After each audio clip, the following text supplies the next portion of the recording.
te las contamos en Infinita. ¿Qué hay de nuevo? Con Matías de la Maza y Benjamín Cantín. Bien, hablemos de educación, uno de los temas que nos gusta abordar en sus distintas aristas, ¿no? Aquí en el CAI de nuevo, hoy a propósito de la asistencia escolar, Matías, que en promedio se ha ido recuperando de manera progresiva, pero sigue lejos de lo que fueron los tiempos prepandemia, ¿no? Incluso en los primeros meses de clases, que es cuando mayor participación hay, o sea, en abril, por ejemplo, el año 2018, en abril del 2018 y el 2019, la asistencia alcanzaba casi el 92%, un buen número, ¿no? Pero ese mes, en este año, registró tan solo un 89%. Para hablar de ausentismo, entonces, vamos a conversar de inmediato con nuestro próximo entrevistado. Él es Agustín Foxley, economista y también investigador de Acción Educar. ¿Cómo estás, Agustín? Gracias por recibir el llamado de Infinita. Hola, buenas tardes. Muy bien, gracias. Buenas tardes, Agustín. Bien, todo bien.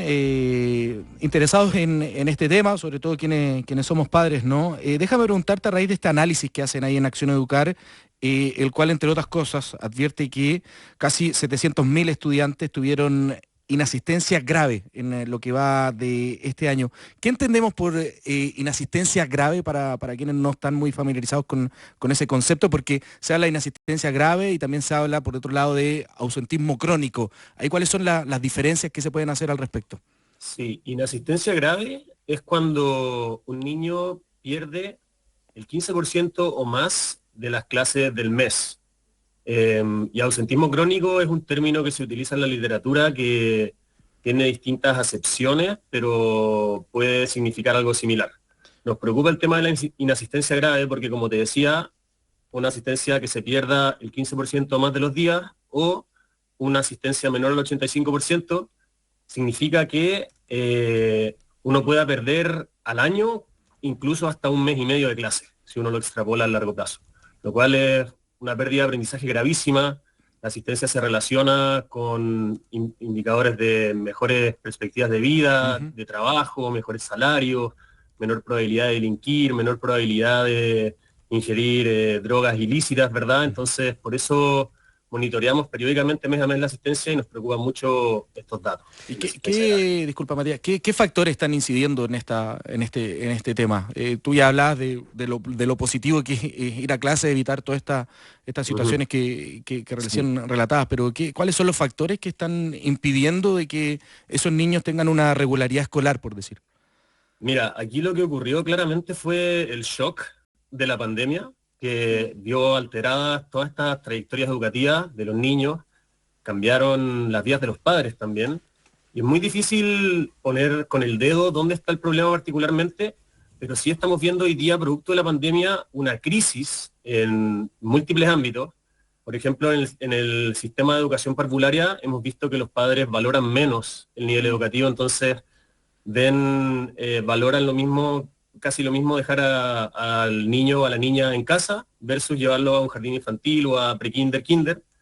Entonces está el tema de la valoración y también el tema de la convivencia, que hoy en día cada vez vemos más, ¿verdad?, más reportajes de profesores rociados en parafina, de niños que se acuchillan entre ellos. Entonces el clima educativo está muy, muy mermado hoy en día. También tenemos una crisis de autoridad de los profesores.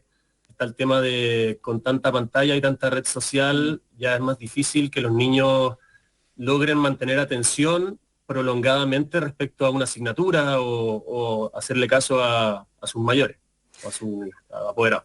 Estamos conversando en ¿Qué hay de nuevo? Con Agustín Foxley, economista e investigador de Acción Educar. Medio tormenta perfecta, claro, lo que se describe de la multiplicidad de factores que podrían estar explicando estos niveles de ausentismo, incluso cuando no es ausentismo, las dificultades para aprender dentro del recinto educacional. Es entendible que es difícil identificar cuál es exactamente la causa principal detrás de todo esto, pero ¿se puede identificar de una mejor manera por dónde hay que seguir? ¿Qué camino hay que tomar justamente para tratar de abordar de alguna forma una mejora respecto a esto? Por supuesto, sí. La vía más directa sería poniéndose en contacto con estos alumnos, ¿verdad? desde el 2019 que existe el sistema de alerta temprana, que permite identificar a los alumnos que están en inasistencia grave o en riesgo de inasistencia grave, y los colegios cuentan con esta información. Ellos pueden, o sea, no todos los colegios.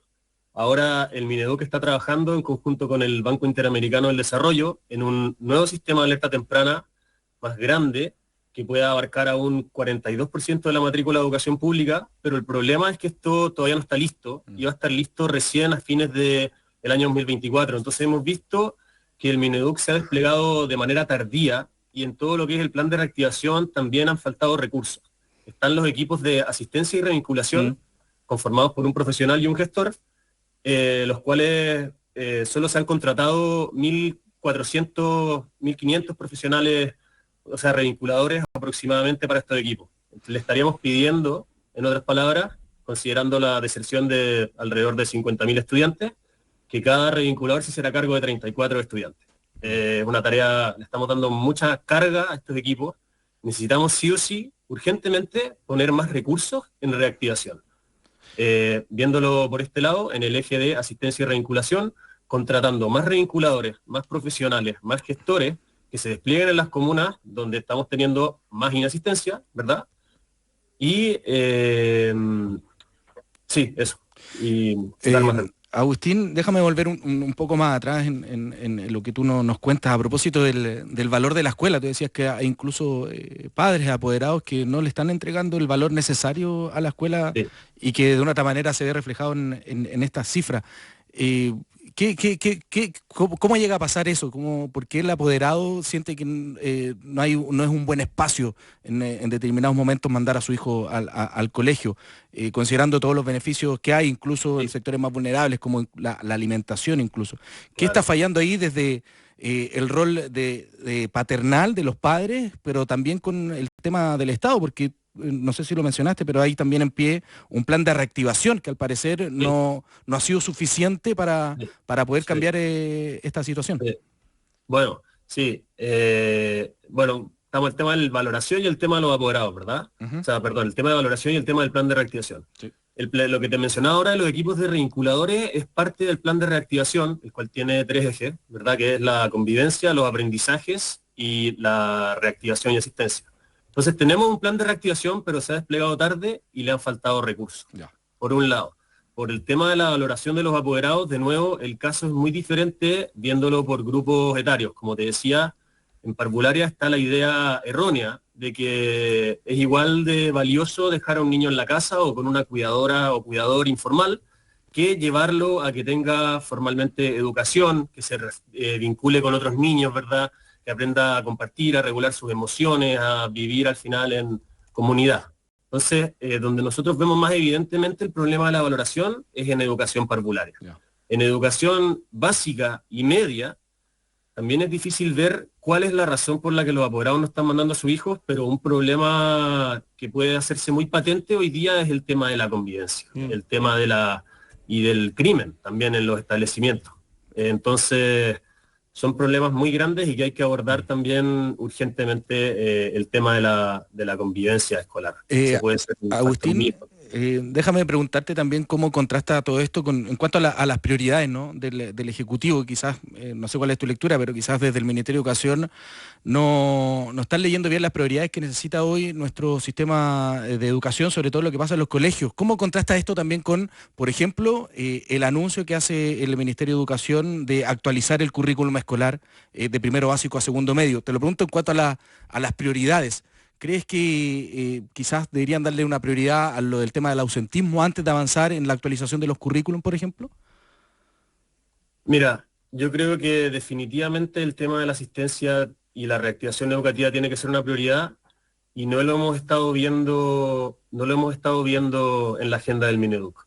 Hemos visto que se ha hablado mucho del CAE, se han puesto muchos recursos en educación superior, pero el gobierno está olvidando los cimientos de la educación, especialmente la educación parvularia, que es la etapa que tiene más retornos para la sociedad de todas las otras etapas educativas. Entonces, claramente no es una prioridad la reactivación, y nos causa desconcierto y nos preocupa y llega a ser casi inentendible, pero necesitamos los esfuerzos, los recursos, especialmente en esta dirección. Bien, Agustín Fossley, economista, también investigador de Acción Educar, te queremos dar las gracias por estos minutos en esta interesante conversación sobre educación aquí en el CAI de nuevo. Que tengas buena semana. Muchas gracias a ustedes. Gracias, Agustín. Chao. Faltan 2 minutos para la 1.